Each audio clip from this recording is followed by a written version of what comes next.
From KTTV Los Angeles, this is Fox News. The dream season isn't over yet. Against all odds, the Los Angeles Dodgers are the champions of the National League. This was the scene at Chavez Ravine as Orel Hershiser struck out the Mets' Howard Johnson to clinch the pennant. Dodger Stadium was a madhouse, and there are celebrations underway all across the Southland tonight. Next on the Dodgers hit list, the Oakland A's for baseball's World Championship, and maybe even more important, bragging rights for the entire state of California. Good evening, everyone. That's right. Unbelievable as it may have seemed at the beginning of the season, the Los Angeles Dodgers are the National League champions. We're going to go to a live picture now from above Dodger Stadium, where Game 7 ended about an hour and a half ago. That's the picture. More than 56,000 fans were on hand for the Dodger victory. And if you look carefully, very carefully, it looks like some of those Dodger fans out in the parking lot are still enjoying what Tommy Lasorda calls the fruits of victory. You have to really look carefully to see that. Unbelievable is right, especially after everybody said the Mets were a better team. Yeah. Rick didn't say it, but everybody else did. No. Rick Garcia joins us now with the details as the Dodgers and all of L.A. celebrate the championship. The Dodgers didn't buy that line either, and the Oakland A's, I don't know if they have to watch out, but I think that they better be careful about what they say. Let's show you what happened in the newspaper yesterday. This is the Daily News. I don't know if you can see that above the name there. It's up to Orel Hershiser. Now, we got a quiz for you. What do you think happened? Just in case you didn't know, Dodgers win. This is tomorrow's paper, the Daily News, and Oakland is here Saturday. Boy, are the Dodgers scared? I doubt it. The celebration is on. The Dodgers are the champions, and their sights are now on the World Series and American League champion Oakland A's. It has been all year that the team has come through in a total effort, and it's hard to pinpoint the exact moment it looked like the Dodgers would win. But one of the biggest plays, if not the biggest, happened in the second inning. Steve Sachs at the plate facing Ron Darling with the bases packed and one run already in. The second baseman lined a single to center, and the beating was on. Jeff Hamilton would score, also Alfredo Griffin. The Dodgers went on to score 5 runs in the inning, and the Mets just couldn't recover. Now, let's go back out to the stadium. Tom Nettles is standing by in the Dodger locker room. Tom, I just got the dry cleaning bill back for my suit after the Dodgers clinched the West, and I bet you're prepared, although I don't think your clothes were as nice tonight because you learned from my experience, didn't you? You got it, Rick. I understand how these things work, and I wore my you can throw your champagne all over me clothes tonight, and that was the kind of occasion it was here earlier in the Dodger locker room. It is now all but closed out. Just a few guys remaining, and one of those guys is Steve Sachs, who played such an instrumental part in the season and in, of course, the playoff victory over the Mets. Steve, I guess we should start all over. You've said it 1,000 times, but it has to be, if not the top of the world yet, it's a pretty tall hill you're on top of. It sure is. You know what? You dream about becoming a Major League Baseball player when you're a young kid, and then you get in the big leagues, and then you're fortunate to get with a great organization like the Dodgers, and then for the team to pull together and a team that's picked 4th or 5th in the division to win the division and then beat the Mets in the playoffs, it's just, it's a great feeling. You really can't describe it. It's extra special, too, to have beaten the Mets, the Mets, the proud Mets. Some people think the arrogant Mets, and they've been #1 in the National League all year long, at least on paper, but now they're not. Well, that's right, and I think the best team wins in baseball. You know, some people are going to say, well, the Dodgers won, but the Mets are a better team. I really don't believe it. I think we're a better team, and we proved it tonight, and I know what you mean about the attitude, the arrogance, if you will, but we see it too, you know, and we're not immune to seeing the things that they do, but it makes it that much sweeter. Well, congratulations. I know you want to join your friends. Thanks for staying back, and go out and enjoy yourself tonight. Thank you. All right, World Series starts on Saturday, of course, and we'll talk a lot more about that and the pitching matchups later on. For those Mets, those once proud, arrogant Mets who were on the losing end of this series, let's see how they felt. Let's go to Joe Battista. All right, thank you, Tom, and hello, everybody. As they used to say in my own neighborhood, go figure. Go figure how the Dodgers, who lost 10 of 11 to the Mets in the regular season, are now the National League champions, and go figure how the Mets, who were picked to win everything since April, are not the National League champions. I'm not going to figure, but I'm going to have Jim Cott, a 13-year veteran of the Twins, Major League Baseball All-Star, and now working for ESPN as a baseball analyst, help me go figure. How did this happen, and what happened tonight? Well, go figure is a good term because if you went position by position, we've all said there's no way the Dodgers would beat the Mets, and you're going to think the same thing when you stack them up against the Oakland Athletics. Emotion, and I know from playing, plays a big part in this game. Not as big as home runs by Kirk Gibson and sinkers and sliders on the outside corner by Orel Hershiser, but the David Cohn article ignited the Dodgers, gave them an opportunity to get back into the series, and then tonight with Orel Hershiser on the mound, they needed that, and a couple little early inning breaks there. The botched bunt play, The shaky first inning by Hershiser. Big out was the ground ball by Strawberry and the line drive by McReynolds. And then the timely base hit by Steve Sachs and fill in the frames. We got 10 seconds left. Pick a winner in the World Series. I got to go with Oakland. I picked Boston, but Oakland's very impressive. I don't know if the Dodgers can get back to this emotional high. Jim Cott, thank you. Good luck to you. Thanks, Joe. Okay, fine. Rick, back to you. Thanks, gentlemen. That's what's happening at Dodger Stadium right now. But what about just a few hours ago? As we've said, tonight's victory was just like the Dodgers' entire season, a complete team effort. But once again, right-hander Orel Hershiser was the star among stars. In the first inning, the Mets were threatening to jump out to a big lead. But with 2 men on, the Dodgers ace got last night's Met hero Kevin McReynolds to line out, ending the threat. But in the Dodgers' second, it wasn't Hershiser's arm that helped the Dodgers, but the bat. And watch the play here. When Mets rookie Greg Jeffries could not come up with the grounder, another Dodger run was in, and it was the beginning of the end for New York. And of course, those were just a few of the exciting highlights from tonight's shutout victory. We'll have much more in just a few minutes, including post-game interviews with the winners and the losers. So stay tuned for a Fox News special, Dodgers 88, coming up immediately after this newscast at 10:30. You know what we need? We need Oakland, someone in Oakland to insult the Dodgers now. Get Don them Baylor upset. has already started doing that. He said that he would like to play the best team, and the Mets are the best team. Oh, well, good, it looked a lot like the That's Mets. what we need. Looks like the Mets beat themselves tonight in those 3 key misplays in the second inning. With all due respect to the Dodgers. Well, the game may be over, but the parties have just begun. Pat Lalama once again has that difficult assignment tonight of covering those loyal Dodgers. I don't understand. I was a good husband. I gave my wife everything she wanted. I had nothing. I had a home, but no husband. I'm a witness to this. They are dancing on the graves of the Mets tonight. We decided not to go to a tragically hip LA bar. We are at Echo Park, the shortstop where the floors are sticky and there's no valet parking, and Dodger fever is true low. Go to the tape. The Dodger victory was a slice of Americana. And at the shortstop bar in Echo Park, the slice was even sweeter. Because if these walls could talk, generations of Dodger stories would be told. The original stadium seats that comforted many a tired player's weary bones. And the faces of characters whose love for this team is unmatched. Fans since the LA Dodgers were the Brooklyn Dodgers in the 30s. Well, I think the people of Brooklyn are still very put out that they ever moved. A Dodger Stadium employee for 14 years. What's it feel like tonight for you? Relief, really. I didn't think we were going to do it, you know. And this guy who claims his wife left him in the last Dodger playoff because his picture ended up on the front page of the Herald surrounded by 4 allegedly unknown women. Well, I can blame the Dodgers for that, but I'm still a fan. At one time, this place was considered one of the 3 best hangouts for players in the National League. The players aren't here too much, but boy, the fans sure make up for it. My head hurts. Live from Echo Park, Pat Lalama, Fox News. Whose party is it? I'm not sure what she said, but I'm sure it was witty and urbane. The scramble is on for World Series tickets after tonight's game. They are going to be like gold at Murray's. There are still some tickets available for a few of the World Series games. These $50 tickets were selling for $750 this afternoon, but now that the Dodgers are in it, they will undoubtedly fetch an even higher price. There is much more ahead when Fox News continues. Another day, 2 more huge hauls of cocaine will show you how drug agents are using radar to stop smuggling by air. And we'll check in to see what the presidential candidates did on the day before their final debate. Stay with us.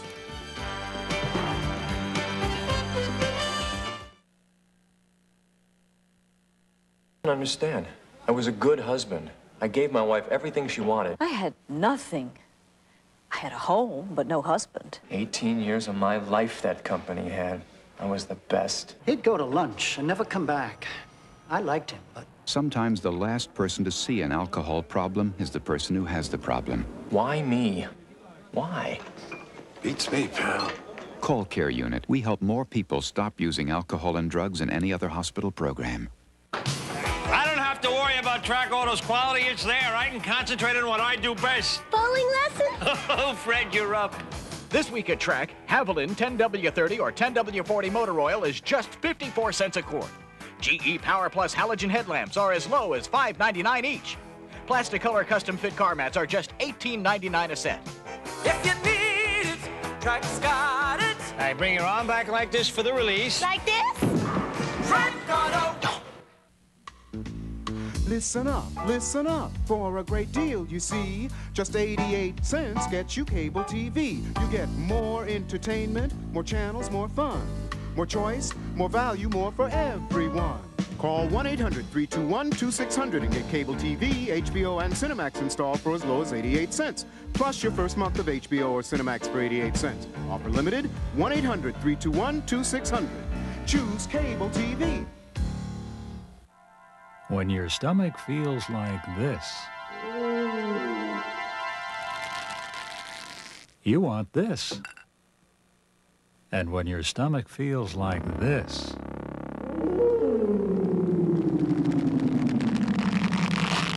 now you can choose this. Introducing new Maximum Strength Pepto-Bismol. Now there's twice the medicine, twice the Pepto. Three incredible drug busts in the Southland have taken more than $500 million worth of cocaine out of circulation this week. 1,600 pounds were grabbed from Colombians over the weekend, and another 1,500 pounds was seized in Irwindale today. Last night near Chino, DEA and customs agents seized a plane hauling 1,200 pounds of coke, worth another $200 million. They used a sophisticated new $23 million radar tracking system from March Air Force Base near Riverside. It uses weather balloons and surveillance aircraft to intercept suspicious planes. The jet confiscated in this bust was worth $1 million. So at one point in the United States, they'll be able to look at the entire Texas, Arizona, New Mexico, and California borders with Mexico at one location and simultaneously launch aircraft from different sites along the border to intercept those aircraft coming in. Agents claim this was the largest haul ever in Riverside County and brings the amount of cocaine seized in the Southland since last weekend to over 5,100 pounds. Investigators tonight say a freak accident and not arson caused yesterday's fire at LA's Central Library. The fire caused a lot of smoke, but not much damage. It was put out almost immediately. Yesterday's blaze was the third fire at the library since 1986. The two earlier fires were deliberately set and destroyed 400,000 books. The arsonist is still at large. Tuesday's fire started when construction material still hot from a welding torch dropped through a hole onto a pile of rubbish.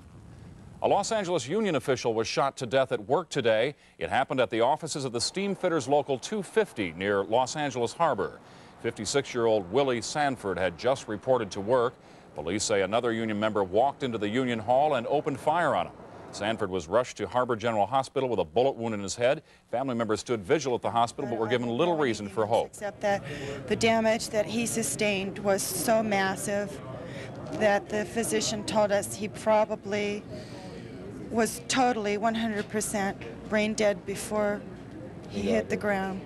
Sanford's son says the suspect was often employed by his father, which made the shooting that much more difficult to understand. It's hard to believe a man to get a job and then turn around and shoot the man that give it to him.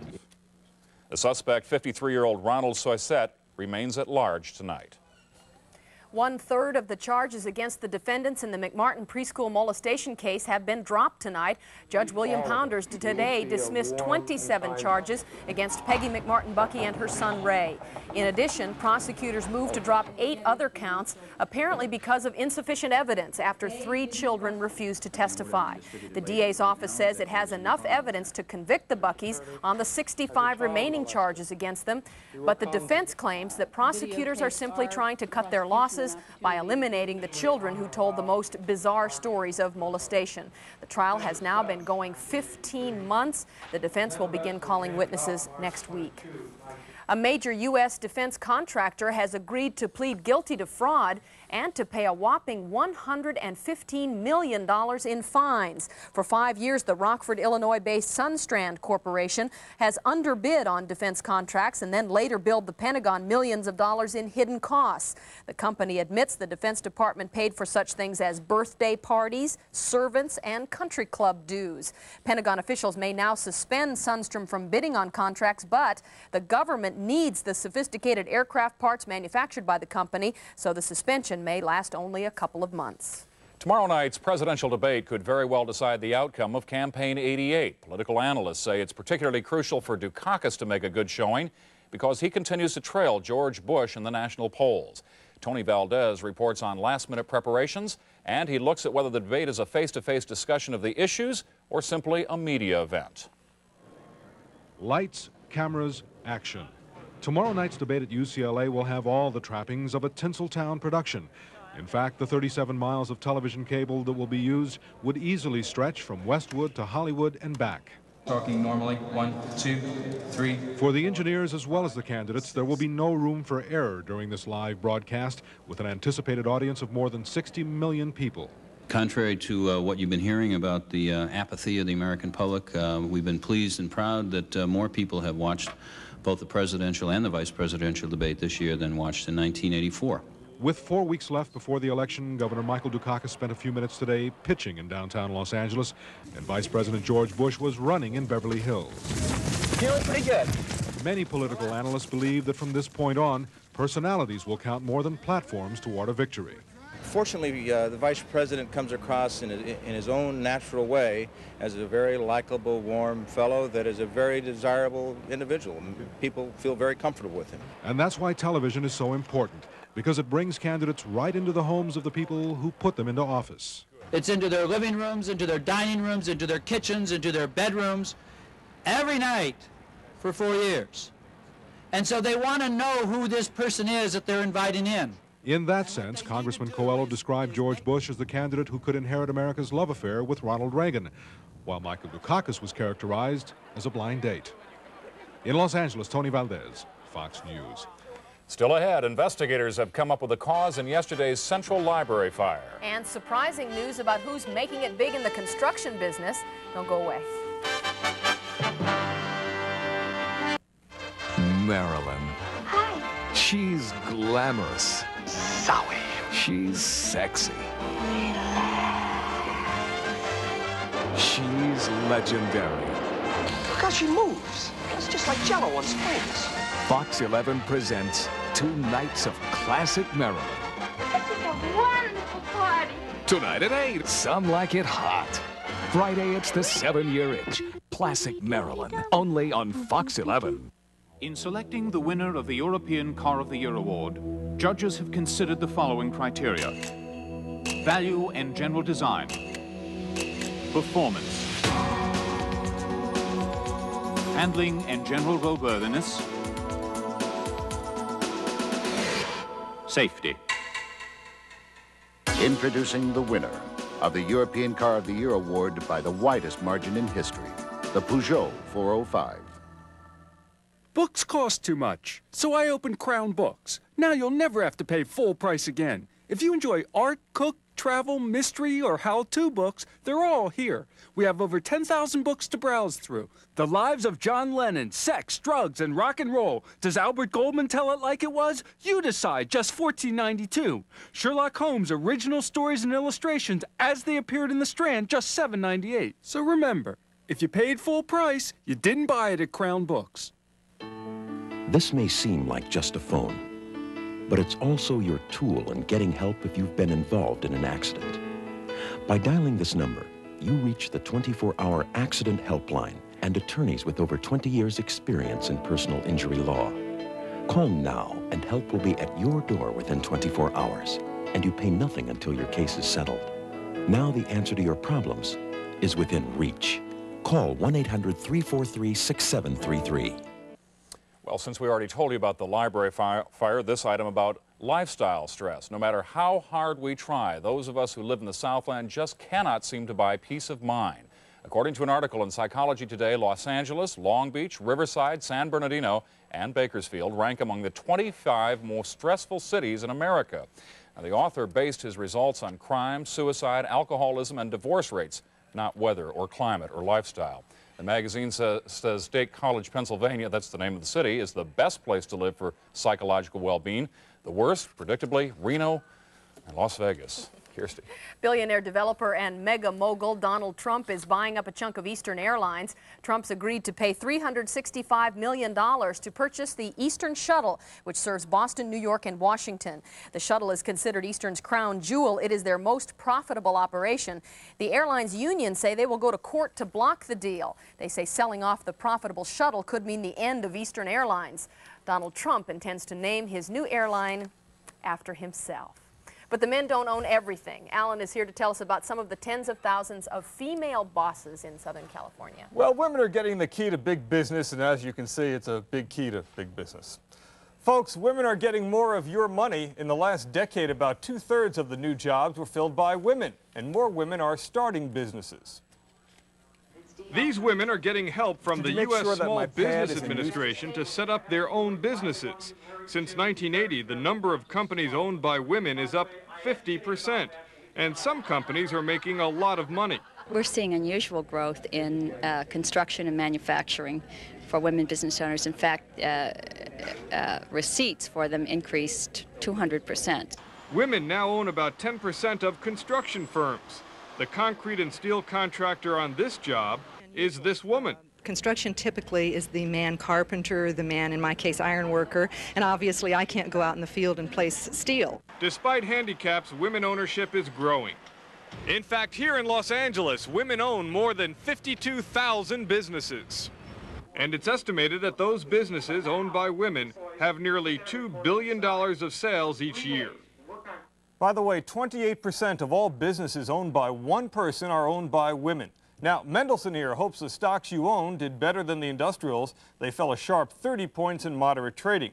The transports fell 16 as oil prices rose. Our stocks to watch fell, including market leader General Motors. A weak dollar led the sell-off. There is worry that tomorrow's trade deficit report will increase fears about inflation. Gold rose $4, silver up 12 cents. Well, as you know, Wall Street analysts say a Republican win for the White House will help stock prices in November, while a Democratic win will hurt stock prices. But who will win the election? Well, a study by stock market analyst William Lefebvre of Advest tells us the World Series can predict the election. According to the World Series predictor, when the American League wins, the Republicans win. And when the National League wins, the Democrats win.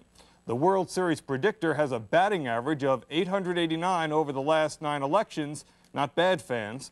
Perhaps we can extend this World Series predictor to the stock market, so that if the American League wins the series, stocks will go up in November. If the National League wins, stocks will go down. Now, you all believe that, don't you? No. So you're saying it's Dodgers and Dukakis and stocks going down. Oh, great, Alan. Right, yeah. But it was George Bush who was at the game tonight. Equal time, folks. Just right. That's the way to describe today's weather, but it won't stay that way, unfortunately. The downtown high was 84 degrees. Overnight, the mercury sank to 54. Generally pleasant weather over most of the country, but snow showers are predicted over parts of Maine. Rain is expected across Idaho and northwest Montana, with strong and gusty winds over the northern Rockies. Another cool one tonight. We can expect low clouds and high winds with lows in the mid-60s. Tomorrow it'll be sunny during the day, then turn partly cloudy with the highs in the mid-70s.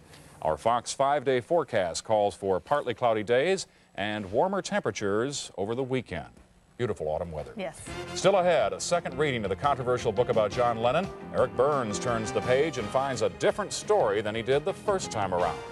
But first, it's time to see if you've won millions of dollars. Here are tonight's winning lotto numbers.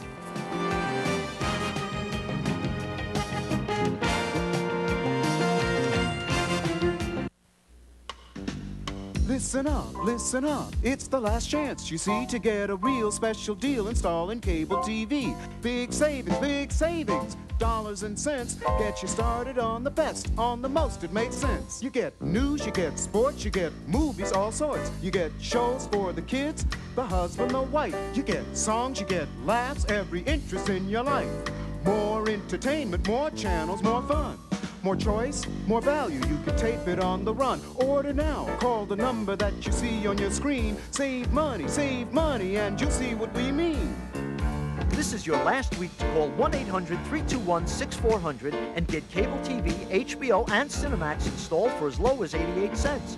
Offer is limited. Call 1-800-321-6400.